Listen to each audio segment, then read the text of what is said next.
Diversity and inclusion or inclusivity, it means the ability to be different and to be accepted for that difference, to be able to express my full self, my authentic self to the world without a mask on.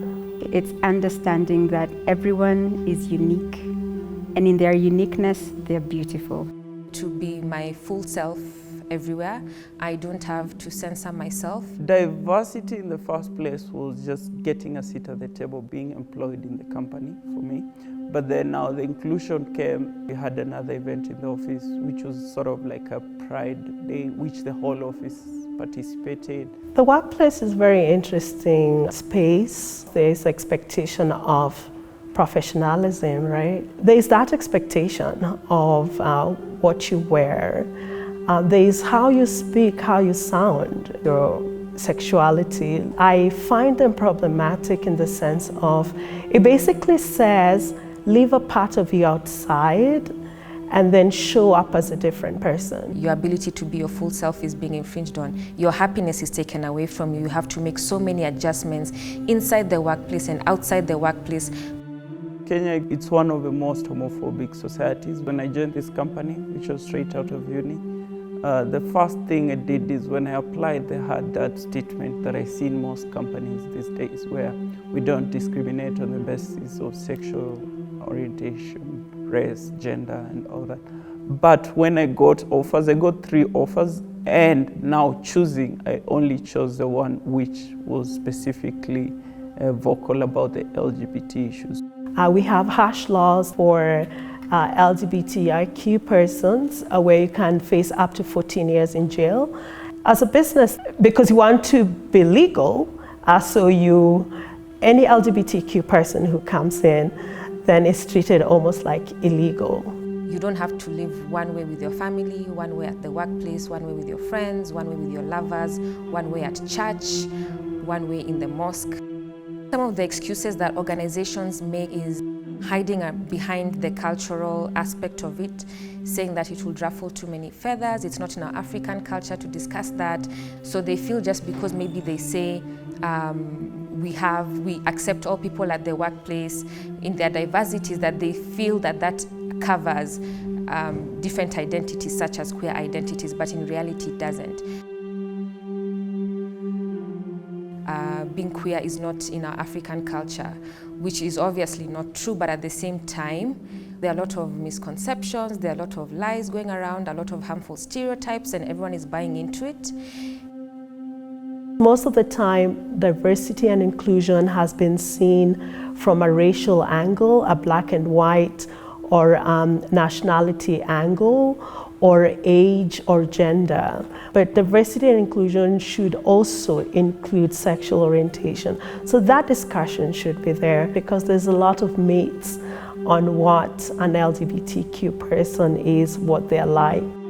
People think it's the drag queen, a man who wears a female's clothes, and that's the understanding, it's the effeminate person. But it's really not. It's your doctor, it's your professor, it's your politician, it's sometimes even your pastor. Some Kenyan companies which say we haven't even achieved gender equality, so why would we focus on diversity? Or we haven't looked at the differently abled people yet, so why would we be focusing on diversity? I was interviewing for a big company, and until the final stages of the interview, one of the managers said to me, "With your voice, I don't think you can work here." And everything was reduced to that. And so I never ended up getting the job, however smart I was. That bias continues to be very pervasive. Labels are put in an organization to enrich the discussion, not to be used against us, not to be said that because you are, you can't. We have to address every single inequality, and at some point this will mean us addressing the diversity and inclusion gap. Because there's a lot of people who would not come out, and so because they know if they came out, it will hinder their promotions. Diversity gap continues because people are thinking they're helping him, because they're thinking, if we hired him, he won't fit in with this society because he'll just have a hard time here. There's some organizations that are doing a fantastic job, but there are some organizations that do not want to recognize that even in our community, we are diverse. They've decided to accept the very wrong statement that LGBTI rights are a non-issue. And if organizations are not willing to take the bold step to change policies, to change laws, then I think we need to bring the conversation down to you and me.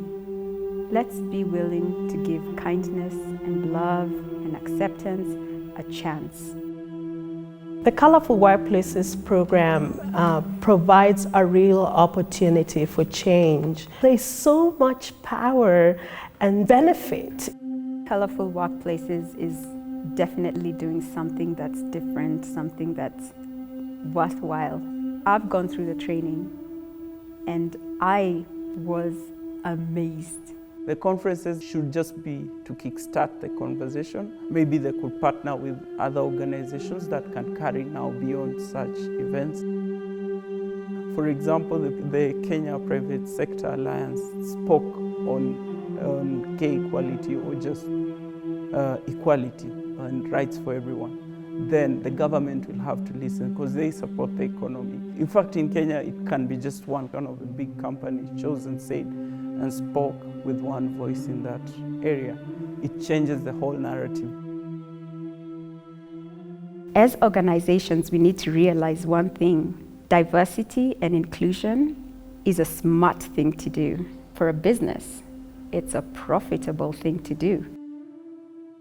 We can only change the society one person at a time. It's not just the laws that need to change, because the laws don't change the people's mindset. If you start having that discussion, you open the doors for them to understand more, because most of the hate comes from a place of ignorance. And it's important that there are consequences to not treating people with dignity at the workplace. This same model that we use to apply to racism, sexual harassment, hair discrimination, which is becoming a conversation right now, this same model can be applied to conversations on diversity and inclusion with a specific focus on LGBTQ+ persons. Success for me, in terms of diversity and inclusion 10 years from now, means that every queer person at the workplace is able to have their partner covered by the organization's health insurance. You're able to speak about your partner at work. You're able to bring them in the workplace.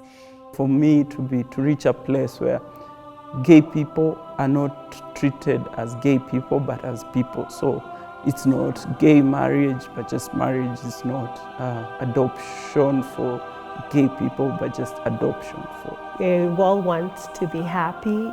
We all want to live purposeful and meaningful lives. We all want success, however we define success.